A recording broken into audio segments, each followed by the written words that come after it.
Hello friends.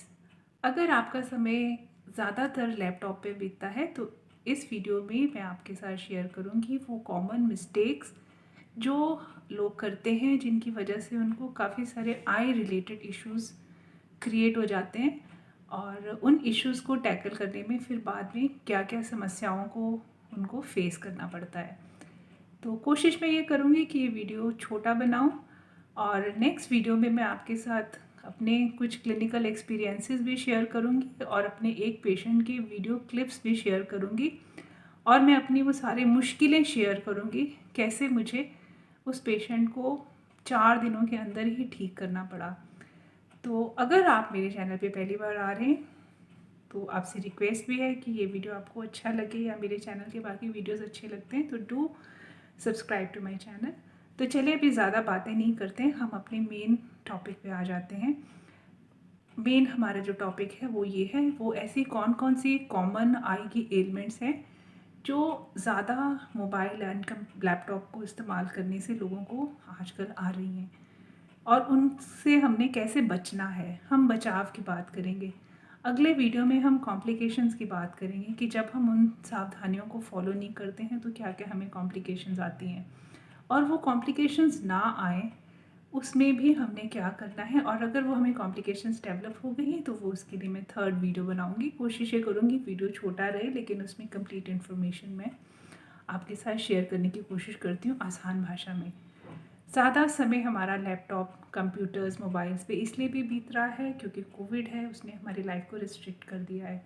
छोटे बच्चे हैं या यंग बच्चे हैं या वर्किंग प्रोफेशनल्स हैं या इवन हाउस वाइफ्स हैं और ज़्यादातर काम भी ऑनलाइन होता है। ऐसे में क्या होता है कि हमारी आँखों में इतने लंबे समय तक रेडिएशंस के प्रभाव से सबसे पहली जो चीज़ होती है वो है ड्राइनेस ऑफ आइज़। आँखें सूखने लगती हैं। जैसे कि हमारी बॉडी में जगह जगह सिक्रीशंस पैदा होती हैं, मुंह में होती हैं सलाइवा जिससे कि हमें खाना पचता है, आँख में आंसू बनते हैं। आंसुओं की वजह से क्या होता है कि हमारी आँख में जो भी चीज़ें गई वो सब एक नेचुरल मैकेनिज़्म के हिसाब से वो साफ़ होती रहती हैं। टीयर ग्लैंड्स इनको कहते हैं। और ये टीयर ग्लैंड्स की वजह से हमारी आँखों के ऊपर हमेशा ही एक पानी की परत रहती है और हमारी आँखें सेफ रहती हैं। ज़्यादा लैपटॉप पे बैठने की वजह से जो ये परत है ये कम होने लगती है, धीरे धीरे सूख जाती है और पेशेंट को ड्राई आइज़ रहने लगती है। ऐसे में उसको आँखों में थोड़ी थोड़ी जलन और लाली आना शुरू हो जाती है, रेडनेस। शुरू में ही अगर इसका उपचार किया जाए तो ज़्यादा बेहतर रहता है। जब आपको रेडनेस और आपका डॉक्टर आपको कहते हैं कि आपको ड्राइनेस हो चुकी है, वो आपको कुछ ऐसे ड्रॉप्स देंगे जो कि आपकी आंखों को वेट रखेंगे और कुछ समय तक आप उन आई ड्रॉप्स को डाल सकते हैं, लेकिन सारी ज़िंदगी तो आप अपनी आंखों में ड्रॉप्स नहीं इंस्टिल कर सकते ना। आपको वहीं पे ही जागरूक हो जाना है, अलर्ट हो जाना है और कोशिश करके अपना जो स्क्रीन टाइम है उसको आप मिनिमाइज़ करने की कोशिश करें और ज़्यादा से ज़्यादा आप अपनी आँखों को स्क्रीन से दूर रखें।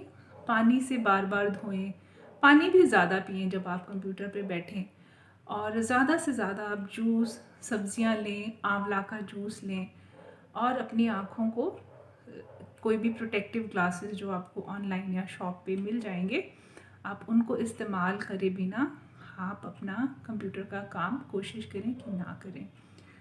अच्छा, ये तो है फर्स्ट स्टेप जो आपने लेना है।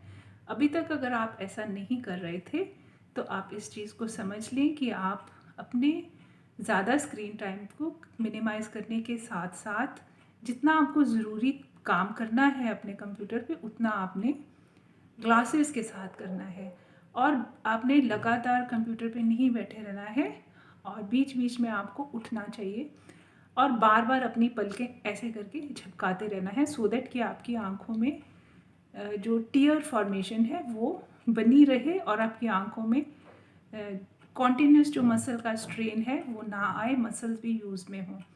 ये काम आप ज़रूर करिएगा। नेक्स्ट जो कॉम्प्लिकेशन आती है, एक बार जब मरीज़ की आँख लाल रहने लगती है तो नेचुरली फिर वो जब ठीक नहीं होती है तो वो डॉक्टर के पास जाने की बजाय केमिस्ट के पास जाता है। ये एक हमारे देश का बहुत बड़ा दुर्भाग्य है और इसके लिए हम दुआ ही कर सकते हैं कि हमारे नागरिकों में जागरूकता आए। इतना पैसा हम वैसे भी वेस्ट कर देते हैं। अगर हम किसी अच्छे डॉक्टर को 200-250 रुपये कंसल्टेशन दे दें तो उससे हमारे कई सारे और आने वाले मसले कॉम्प्लिकेशंस बच सकते हैं।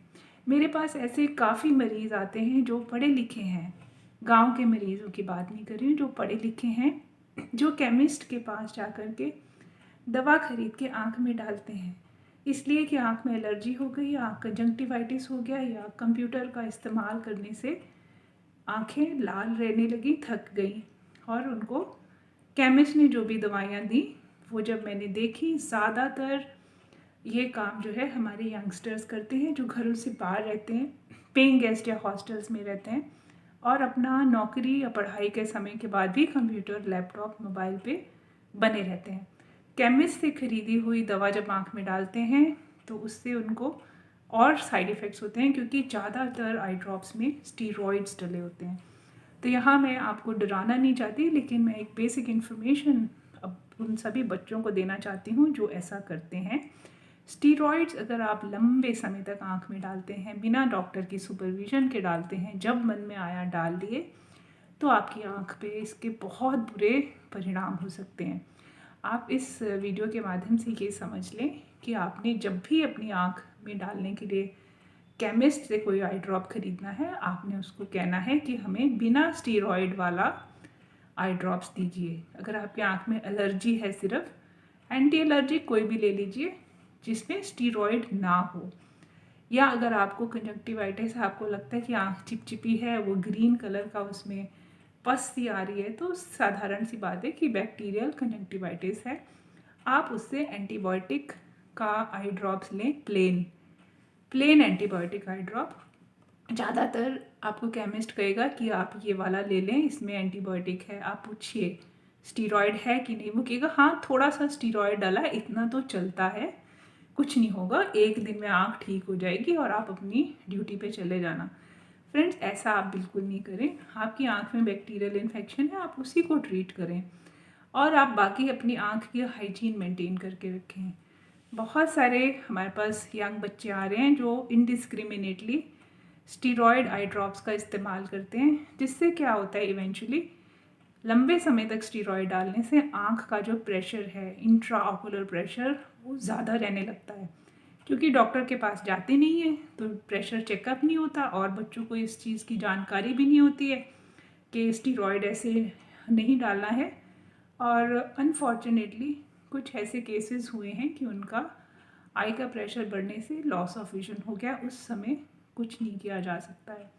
तो awareness is always best and prevention is always better than cure. Second, जो कॉमन प्रॉब्लम स्टीरॉयड से हम क्लिनिकल प्रैक्टिस में देखते हैं, लंबे समय तक बच्चे स्टेरॉइड्स आँखों में डालते हैं तो उससे उनको सुपर एडिड बैक्टीरियल इन्फेक्शन भी हो जाती है, और फिर वो उसको ट्रीट करने के लिए, जो कि स्टीरॉयड का ही साइड इफ़ेक्ट थी, उस इन्फेक्शन को ट्रीट करने के लिए वह फिर एक नया आँख में आई ड्रॉप डालते हैं जिसमें एंटीबायोटिक प्लस कोई दूसरे तरीके का स्टीरॉयड होता है।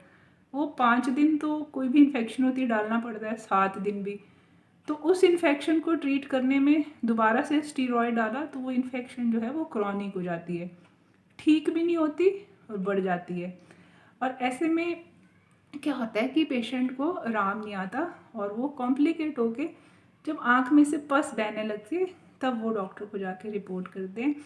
कई बार ऐसा होता है कि कई सारे एंटीबायोटिक के ड्रॉप्स जो लोग अपने आप से डालते रहते हैं, जब डॉक्टर पास जाते हैं तो वो उस एंटीबायोटिक से रेजिस्टेंट होते हैं, और उस समय बड़ा मुश्किल हो जाता है ऐसे पेशेंट्स की मदद करना, और स्टीरॉयड की वजह से उनको और भी साइड इफ़ेक्ट्स हो चुके होते हैं, और लगातार आँख में एलर्जी और इन्फेक्शन रहने की वजह से कभी कभी कॉर्निया जो है, जो ये बीच में ब्लैक पोर्शन है, इसको कॉर्निया बोलते हैं, वाइट वाले को स्क्लीरा बोलते हैं, यहाँ पे बैक्टीरियल या वायरल अल्सर्स भी हो जाते हैं, जिसकी वजह से भी लॉस ऑफ विजन हो जाता है।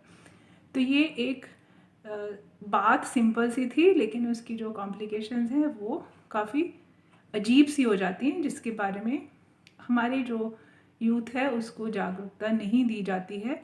और जबकि फॉर्चुनेट बात यह है कि इस समय हमारे पास ऐसा मीडिया है कि हमें जानकारी मिल सकती है गूगल पे, लेकिन कुछ चीज़ें ऐसी होती हैं जो प्रैक्टिकली क्लिनिकली देखने से ही हम सीखते हैं।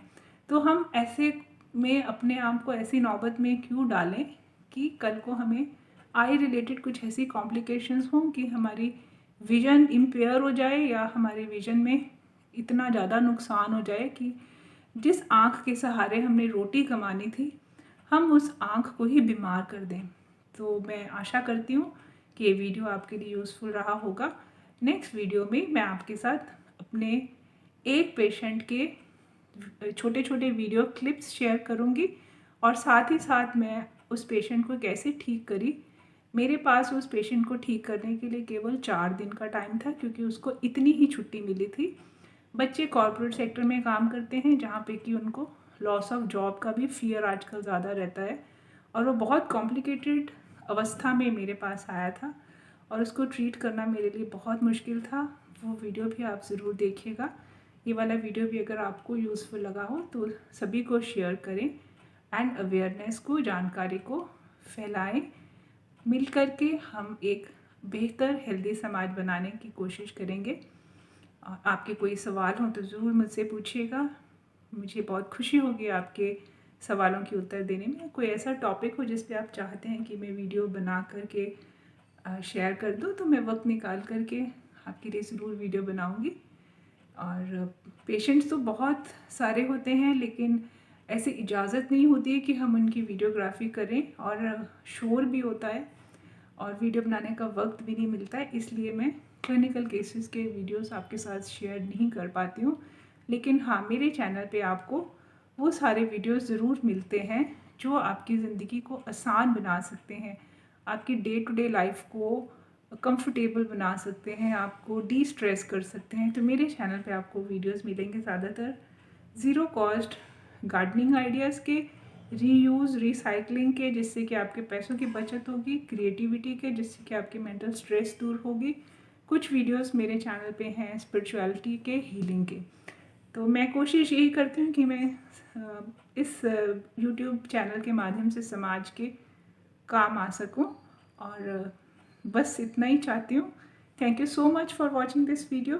फिर मिलेंगे। Take care and good bye.